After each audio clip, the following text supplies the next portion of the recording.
Selamat pagi dan salam sejahtera buat kita sekalian. Pagi hari ini kami ucapkan untuk kita bersama, karena hanya kemurahan Tuhan kita boleh ada di tempat ini di dalam memuji dan memuliakan Tuhan. Sebagai ayat pembukaan dalam renungan atau firman Tuhan hari ini, kita buka di dalam Efesus pasal 5 ayat 15 dan 16. Karena itu perhatikanlah dengan saksama bagaimana kamu hidup. Janganlah seperti orang bebal, tetapi seperti orang arif. Pergunakanlah waktu yang ada, karena hari-hari ini adalah jahat.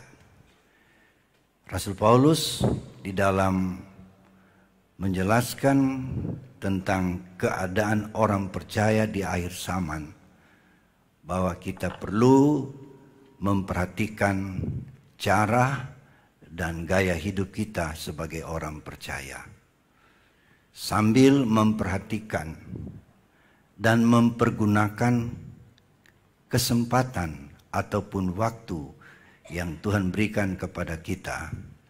Karena hari-hari yang kita jalani semakin lama semakin berada dalam keadaan yang jahat menurut firman Tuhan.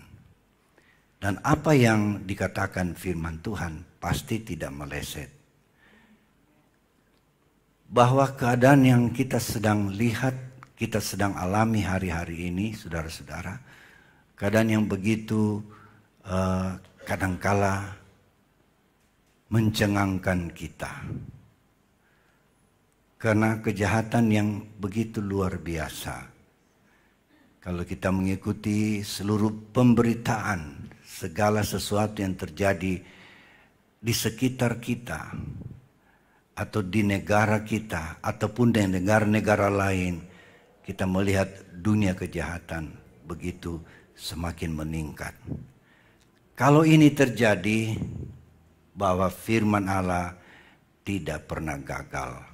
Artinya apa yang ditulis sebagai firman Allah adalah sesuatu yang pasti akan terjadi. Menyikapi hal itu kita dianjurkan sebagai orang percaya, kita pergunakan waktu dengan baik. Kita telah menggunakan waktu pagi hari ini untuk datang bersama-sama untuk memuji dan memuliakan Tuhan. Juga pada tulisan lain dalam 2 Timotius 3 itu lebih terinci kejahatan manusia di akhir zaman. Pasal 3 2 Timotius 3 ayat yang pertama. Ketahuilah bahwa pada hari-hari terakhir akan datang masa yang sukar. Jadi hari-hari terakhir adalah menunjuk hari-hari kita sedang berada. Penulisan surat Timotius ini oleh Rasul Paulus itu sekitar tahun 50-an dan memasuki tahun 60 Masehi. Telah menunjuk jauh ke depan bahwa hari-hari terakhir ada masa yang sukar. Kini kita telah berada kurang lebih 2000 tahun setelah penulisan ayat ini. Kita melihat masa yang sukar itu semakin nyata. Di dunia nyata sekarang ini secara global, keluhan-keluhan masyarakat dunia adalah adanya kesulitan di bidang ekonomi. Dipicu dengan perang yang belum berakhir sudah setahun lebih sedikit. Rusia dan Ukraina bertempur, terlibat dalam peperangan yang dahsyat. Kita menyaksikan melalui layar kaca televisi, juga di medsos yang kita bawa setiap hari di kantong kita, di tas kita, kita lihat perang itu terjadi. Kita melihat berjenis-jenis senjata perang, alat perang yang digunakan. Dari yang kecil sampai yang berkaliber besar-besar. Dan pengamat keamanan dan politik di negara kita, saya pernah dengar dia mengutarakan dalam sebuah diskusi dan wawancara, saudara-saudara, bahwa sudah ada jenderal-jenderal kedua pihak yang bertempur itu, di mana jari-jari mereka sudah ingin menekan tombol senjata nuklir. Karena kalau itu yang digunakan, itu nanti menentukan berakhirnya perang atau kalah menangnya orang-orang yang bertempur. Apakah itu hanya sebuah pengistilahan saja oleh pakar keamanan dan politik negara kita? Atau memang sudah ada sinyal-sinyal untuk penggunaan nuklir, saudara-saudara? Dan dia jelaskan sebenarnya yang perang ini bukan Ukraina lagi. Ukraina itu hanya sebagai pion saja, pion. Tapi ada negara yang besar di belakangnya. Ada negara-negara yang menggunakan itu. Jadi mereka berperang melalui. Dan kalau itu terjadi, saudara, kita bisa memprediksi kalau sampai senjata nuklir telah digunakan, itu adalah alat perang sebagai pembinasa umat manusia di bumi ini. Histori ataupun sejarah telah menunjukkan kepada kita pada Perang Dunia Kedua, bagaimana Jepang harus bertekuk lutut kepada sekutu. Hanya dengan 2 bom atom yang dilepaskan di Nagasaki dan Hiroshima. Kebinasaan manusia luar biasa. Dan yang dimiliki negara-negara yang punya power nuklir itu jauh lebih hebat. Ada yang mengatakan ribuan kali apa yang terjadi di Nagasaki dan Hiroshima. Nah, itu bukan cuma satu negara. Mungkin ada 5 negara yang mengklaim sudah punya nuklir. Dan demi terjaminnya keamanan dan keselamatan manusia di bumi ini, negara-negara power, superpower ini sudah buat satu kesepakatan pembatasan nuklir. Tapi 3-4 hari lalu saya buka siaran bahwa Rusia mau tarik diri dari kesepakatan itu. Artinya dia mau lari sendiri. Dia tidak mau terikat pada kesepakatan itu. Jadi bagi kita, saudara-saudara, harus betul-betul merenungkan masa depan kita adalah masa depan yang sulit. Sekarang saja ekonomi sudah terpengaruh. Kenaikan harga barang komoditas yang dibutuhkan manusia semakin meningkat. Itulah sebabnya firman Allah jauh hari sebelumnya menyatakan supaya kita harus hidup seperti orang yang percaya kepada Tuhan secara penuh. Ketergantungan kita kepada Tuhan harus kita nyatakan hari-hari ini. Ya, dikatakan ketahuilah bahwa hari-hari terakhir adalah masa yang sukar. Di balik daripada itu sebenarnya setiap kita, setiap manusia, setiap insan yang diciptakan Tuhan selalu berpikiran positif ke depan. Yaitu hari depan akan jauh lebih baik daripada hari-hari yang lalu. Itu kita berkata adalah sebuah kemajuan. Dan memang itu adalah pola pikir dari Tuhan. Bahwa Tuhan mau menyiapkan yang terbaik bagi umat manusia. Akhirnya hidup bersama dengan Dia. Tapi sebelumnya saudara-saudara, kita lihat dalam Alkitab bahwa kalau Tuhan merancang sesuatu, kalau Tuhan merencanakan sesuatu, itu berasal dari dirinya sendiri, siapa Dia, dan apa yang dirancang. Maksudnya, segala apa yang dirancang Tuhan itu baik, terutama kepada ciptaannya. Kalau saya sedang belajar satu sesi Alkitab, apa yang dikandung maksud Tuhan menciptakan manusia? Bukanlah sebuah kecelakaan, tetapi yang dirancang Tuhan adalah sesuatu yang terbaik untuk manusia. Hanya karena ada satu oknum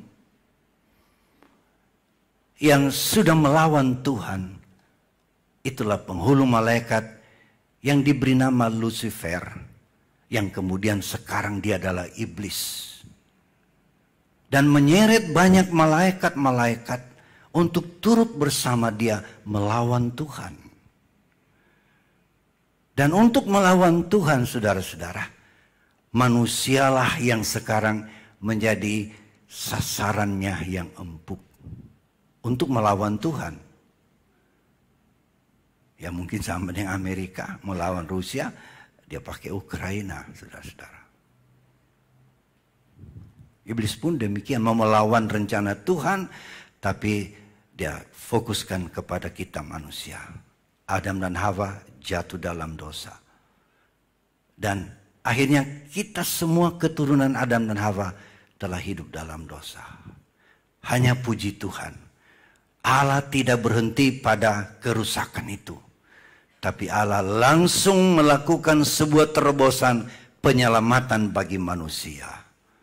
Menolong manusia yang berdosa, memanggil Adam yang sudah berdosa. Kemudian Tuhan memberi solusi bagaimana bisa hidup kembali bersama dengan Tuhan. Yang berfokus dan berpusat semuanya pada Yesus Kristus. Rencana Allah terhadap saya dan saudara dikerjakan di dalam Yesus Kristus. Jadi melalui Yesus Kristus, apa yang hilang, apa yang tidak menjadi lagi bagian kita akan dipulihkan dan dikembalikan. Itulah sebabnya dikatakan, perhatikanlah hari-hari ini adalah hari-hari yang jahat. Puji Tuhan. Jadi Tuhan siapa yang terbaik bagi kita. Kita lihat bagaimana Rasul Petrus dalam 1 Petrus pasal 3 mulai ayat 8.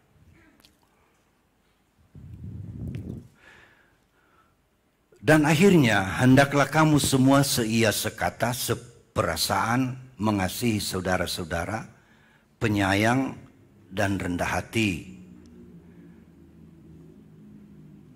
Dan janganlah membalas kejahatan dengan kejahatan atau caci maki dengan caci maki, tetapi sebaliknya hendaklah kamu memberkati, karena untuk itulah kamu dipanggil, yaitu untuk memperoleh berkat. Jadi kita menghadapi dunia yang sukar, dunia yang jahat. Paulus tadi berkata dalam Efesus pasal 5, gaya hidup kita harus berbeda dengan apa yang kita lihat di sekitar kita. Itu tadi jelaskan dari ayat berapa tadi? Ayat 8 mulai ya. Itulah gaya hidup yang harus, artinya berlawanan dan bertentangan dengan kejahatan. Itulah gaya hidup yang kita harus jalani, saudara-saudara. Supaya kehidupan ini menjadi berkat bagi orang lain. Kelanjutan dari ayat 8 ini kita lihat. Ayat 9. Ayat 10. Ayat 10 sekarang. Siapa yang mau mencintai hidup dan mau melihat hari-hari baik. Jadi kalau kita mau melihat justru hal yang baik kita dapat di depan ini, hal yang baik kita akan hadapi di depan ini, saudara-saudara. Dikatakan kita harus menjaga lidahnya terhadap yang jahat dan bibirnya terhadap ucapan-ucapan yang menipu. Langkah-langkah praktis dalam hidup ini supaya kita menikmati hari-hari yang baik. Di hari-hari yang akan datang ini. Angka yang pertama dikatakan kita menjaga lidah terhadap ucapan-ucapan yang menipu. Jadi yang kita harus lakukan kita harus perbuat. Bukan hanya sekedar dengar atau bukan hanya sekedar ucapkan, tetapi harus ada tindakan dalam hidup kita. Apa yang kita buat adalah menjaga lidah. Mengapa lidah harus dijaga, saudara-saudara? Kalau kita baca Yakobus pasal yang ketiga, di sana menjelaskan tentang lidah kita manusia ini. Lidah dan bibir kita itu satu paket, saudara-saudara.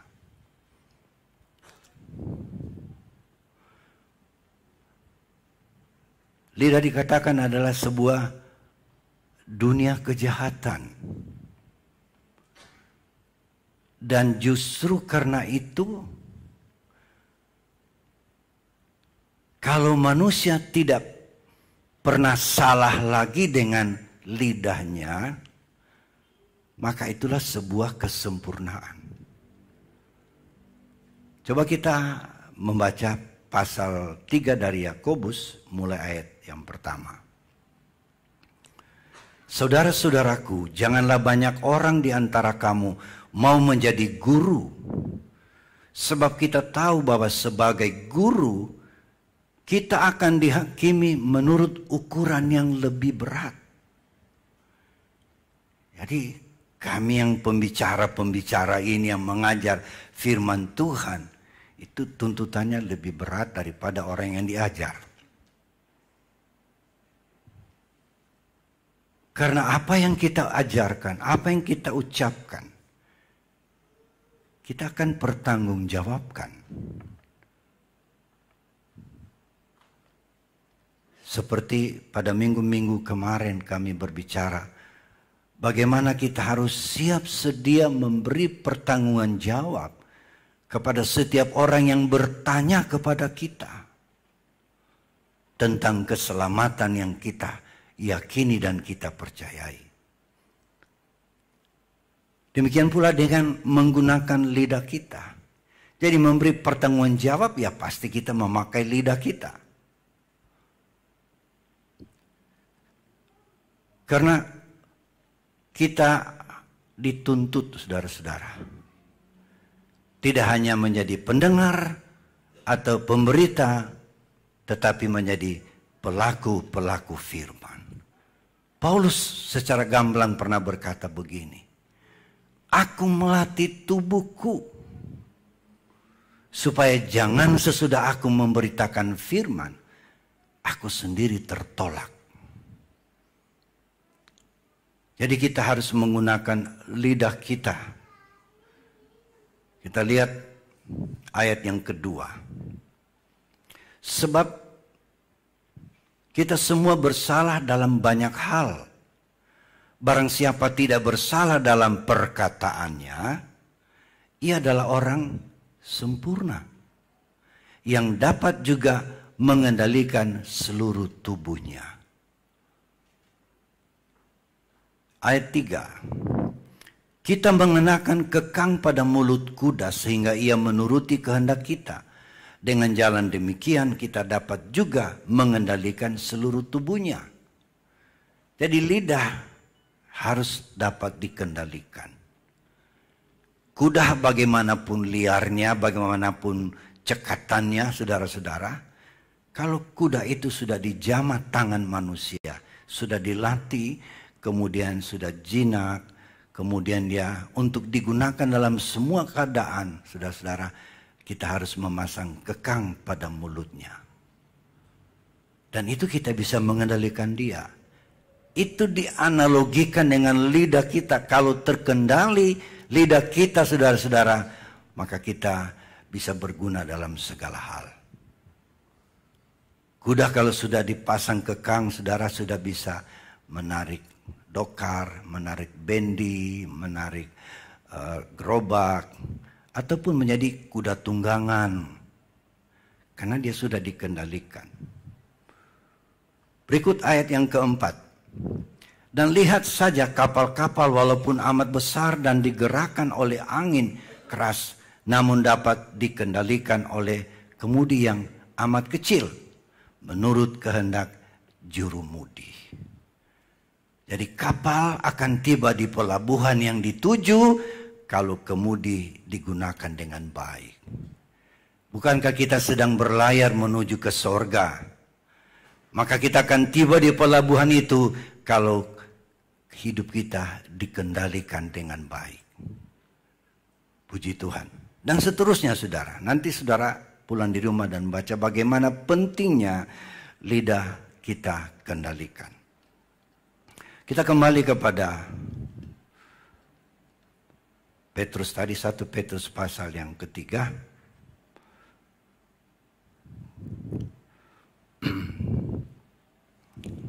Ayat yang ke-10.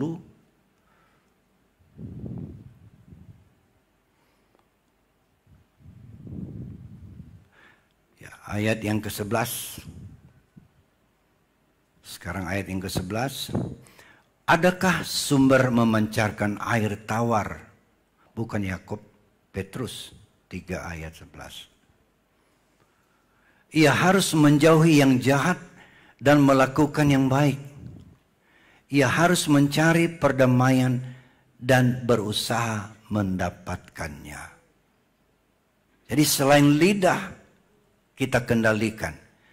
Jangan mengucapkan kata-kata yang bernada dosa, berwarna dosa, saudara-saudara. Tapi gunakanlah lidah untuk memuji Tuhan. Dan juga dikatakan kita harus menjauhi yang jahat. Jauhi. Artinya dari kita, setiap kita diajar dan diajak untuk menjauhi. Jangan dekat dengan kejahatan. Apalagi jangan lengket dengan kejahatan. Tetapi kita diminta supaya menjauhi kejahatan. Kemudian kita harus mencari perdamaian. Perdamaian itu bukan datang sendirinya, bukan jatuh dari langit, tetapi kita upayakan, saudara. Kita harus mencari perdamaian dan berusaha mendapatkannya. Perdamaian dimaksud, saudara, ada dua arah. Perdamaian secara horizontal dan perdamaian secara vertikal. Perdamaian secara horizontal adalah perdamaian di antara sesama manusia. Ini yang horizontal. Kepada semua keluarga, semua tetangga, semua famili, dan siapa saja. Secara horizontal kita harus hidup berdamai. Demikian juga secara vertikal khususnya. Vertikal itu berdamai dengan Tuhan. Berdamai dengan Tuhan. Kenapa kita harus berdamai dengan Tuhan? Karena kalau kita mempunyai perbuatan-perbuatan yang jahat, kita mengikuti tuntutan-tuntutan hal duniawi semata. Yakobus 4 ayat 4 berkata, Yakobus 4 ayat 4, hai kamu orang-orang yang tidak setia, tidakkah kamu tahu bahwa persahabatan dengan dunia adalah permusuhan dengan Allah? Jadi barang siapa hendak menjadi sahabat dunia ini, ia menjadi dirinya musuh Allah. Jadi kita harus berdamai dengan Allah. Maksudnya kita jangan ikuti pola hidup orang dunia. Kalau kita mengikuti pola hidup orang duniawi yang tidak mengenal firman Tuhan, itu sama dengan kita membangun permusuhan dengan Tuhan. Dan ini berbahaya, saudara-saudara. Ini akan menarik murka Allah. Ini akan menarik penghukuman Allah. Baik sementara kita hidup di bumi, dengan tujuan mendidik kita supaya sadar. Dan kalau toh tidak berubah dan tidak sadar, kita terus melawan kehendak Tuhan. Ujung-ujungnya adalah penghukuman kekal, itulah api neraka, sengsara sampai selama-lamanya.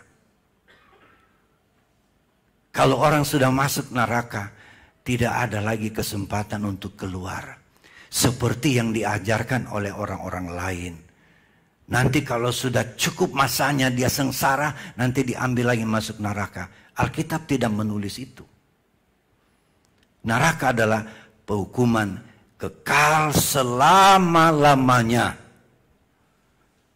Tapi di balik itu dengan penuh kasih, Tuhan siapkan kerajaan sorga bagi orang yang mengikuti segala kebenaran firman Tuhan. Jadi kita harus berdamai dengan Allah. Paulus menjelaskan dalam 2 Korintus, saudara-saudara, bahwa dia mengajarkan bahwa Allah mendamaikan dirinya dengan manusia. Perdamaian antara Allah dan manusia itu Tuhan sudah mendahuluinya. Dia yang lebih dahulu, dia prakarsai itu. Dengan jalan apa? Yesus datang ke dalam dunia. Dia jadi manusia. Seperti khotbah-khotbah minggu kemarin. Kita bicara tentang Yesus Kristus. Siapa dia dan apa yang ia kerjakan. Dia adalah Allah. Dia menjadi manusia supaya manusia bisa diselamatkan. Lewat kematiannya di atas kayu salib. Itu yang ia kerjakan. Itulah perdamaian, saudara-saudara. Di salib perdamaian itu terjadi. Bahwa dosa kita diampuni. Pelanggaran kita dilupakan Tuhan. Yang penting hati kita percaya kepadanya. Kita akui segala pelanggaran kita. Dan mulut kita mengaku Yesus adalah Tuhan dan Juru Selamatku. Roma pasal 10 ayat 9 dikatakan. Maka kita akan diselamatkan. Puji Tuhan. Bukan 4. Roma 10 ayat 9.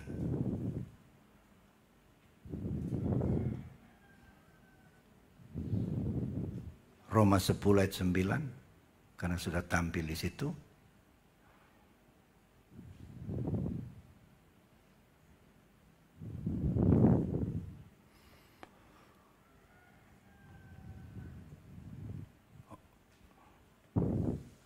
Jika kamu mengaku dengan mulutmu bahwa Yesus adalah Tuhan dan percaya dalam hatimu bahwa Allah telah membangkitkan dia dari antara orang mati, maka kamu akan diselamatkan. Jadi perdamaian itu terjadi di atas kayu salib. Jadi Allah lebih dahulu membuat jalan perdamaian dengan dia. Berdamai secara horizontal. Dan giliran kita dalam perjalanan hidup ini selalu saudara-saudara menciptakan perdamaian dengan Tuhan. Haleluya. Kalau tahu kita satu waktu mendukakan hati Tuhan, sesuatu yang jahat, lidah kita berdusta misalnya, ya kita akui di hadapan Tuhan, penyelesaian akan terjadi. Itulah kita pelihara perdamaian supaya kita berdamai dengan Tuhan. Supaya pada waktunya Tuhan panggil kita. Pada waktunya Tuhan datang. Kita semua berada bersama dia di dalam kekekalan untuk selama-lamanya. Jadi usahakan perdamaian itu. Puji Tuhan. Kita kembali ke ayat pokok. 1 Petrus 3. 1 Petrus 3. Sekarang ayat yang ke berapa ya? 12. Sebab mata Tuhan tertuju kepada orang-orang benar dan telinganya kepada permohonan mereka yang minta tolong. Tetapi wajah Tuhan menentang orang-orang yang berbuat jahat. Kenapa kita harus usahakan perdamaian? Kenapa kita hidup bersatu, saling mengasihi? Kita menjauhkan diri dari hal yang jahat. Mengapa? Karena Tuhan terus mengawasi saya dan saudara. Mata Tuhan tertuju kepada orang-orang benar. Mata Tuhan itu terus mengawasi orang yang benar. Amsal 15 ayat 3. Amsal 15 ayat yang ketiga. Mata Tuhan ada di segala tempat. Bukan cuma di gereja ini, saudara-saudara. Tapi di segala tempat, di sana mata Tuhan menjelajah. Mengawasi orang yang jahat dan juga orang yang benar. Semua dalam pengawasan Tuhan. Kita jangan berpikir bahwa mungkin kita ada di daerah terpencil. Di sini Tuhan tidak lihat ini. Atau saya hanya sendiri kok tidak ada orang yang lihat. Tidak. Tidak ada satu manusia yang luput dari pengawasan Tuhan. Semua Tuhan lihat. Bisa bilang amin, saudara? Ya. Coba buka lagi Yeremia 23 ayat 23. Yeremia 23. Masakan aku, ini Tuhan yang berkata, masakan aku ini hanya Allah yang dari dekat? Demikianlah firman Tuhan. Dan bukan Allah yang dari jauh juga. Jadi Tuhan menyatakan diri dia Allah yang dekat, Allah yang jauh. Yang dekat dilihat, apalagi yang jauh dilihat, apalagi yang dekat. Dan Tuhan berkata dia memenuhi seluruh semesta alam. Ayat 24. Sekiranya ada seseorang menyembunyikan diri dalam tempat persembunyian, masakan aku tidak melihat dia? Demikianlah firman Tuhan. Tidakkah aku memenuhi langit dan bumi? Demikianlah firman Tuhan. Kemana kita manusia bisa lari, menyembunyikan diri? Tidak ada. Kita dipantau oleh Tuhan. Dan saya percaya, saya dan saudara sedang dipantau oleh Tuhan. Amin. Tuhan lagi pantau kita. Di susah, di senang Tuhan tahu. Karena dia terus mengawasi saya dan saudara.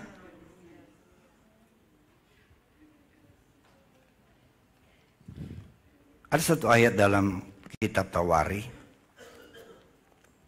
Ada satu cerita di sana, saudara. Kita lihat dalam kitab 1 Tawari ya. Pasal 16 atau 2 Tawari 16. Coba kita lihat. 2 Tawari 16 ayatnya yang ke-9 kalau saya tidak salah ingat. 2 Tawari 16 9. Oh ya, oke. 2 Tawari 16 9. Karena mata Tuhan menjelajah seluruh bumi. Ini menjelajah. Kalau CCTV, dia statis, dia diam di situ. Dia hanya pantau apa yang kena kameranya. Tapi kalau dibilang menjelajah, dia harus beredar kemana-mana. Menjelajah, namanya menjelajah kemana-mana, saudara. Berarti tidak ada yang bisa luput dari pantauan Tuhan. Karena mata Tuhan menjelajah seluruh bumi untuk melimpahkan kekuatannya. Ini yang positif bagi kita yang percaya. Kalau Tuhan mau memantau kita, mau melihat, dia lihat posisi kita dalam keadaan apa. Tujuannya untuk memantau saya dan saudara supaya dia melimpahkan kekuatannya kepada saya dan saudara. Jadi dari sisi kita, dari sisi saya dan saudara harus sadar. Bila ada di saat-saat yang sulit sekalipun, iblis berupaya supaya kita lupa Tuhan. Supaya kita cari pertolongan yang lain. Tapi Tuhan mau justru dalam masa-masa yang sulit, di masa-masa yang lemah, di sana Tuhan melihat kita dan menunggu kapan kita berseru kepadanya. Karena dikatakan Tuhan akan melimpahkan kekuatannya kepada mereka yang bersungguh hati terhadap Dia. Jadi tidak secara otomatis begitu Tuhan lihat kalau sudah dilemparkan pertolongan, tidak. Tapi Tuhan menunggu saya dan saudara menjadi orang yang bersungguh hati terhadap Dia. Kalau kita bersungguh hati kepada Tuhan, ya kita tidak tinggal diam, Kita tidak pasrah pada keadaan, tapi kita harus bertindak dengan sepenuh hati. Kita berseru kepada Tuhan. Amin. Amin. Daud alami hal itu. Daud seorang raja yang disanjung-sanjung. Tetapi kalau kita lihat sejarah hidupnya, rekam jejak hidup Daud, saudara-saudara, itu jatuh bangun, susah senang, itu demikian keadaannya. Tapi ada satu prinsip, saudara, yang dia pakai.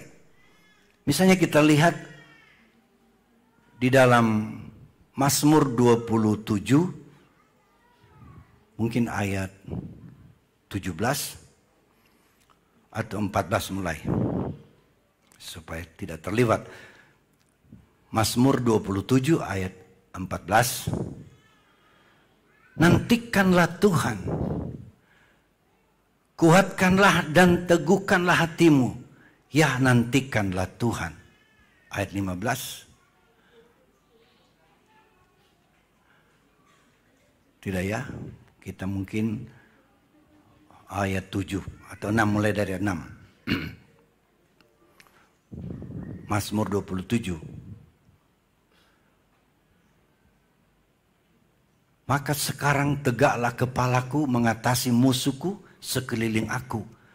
Dalam kemahnya aku mau mempersembahkan korban dan sorak-sorai.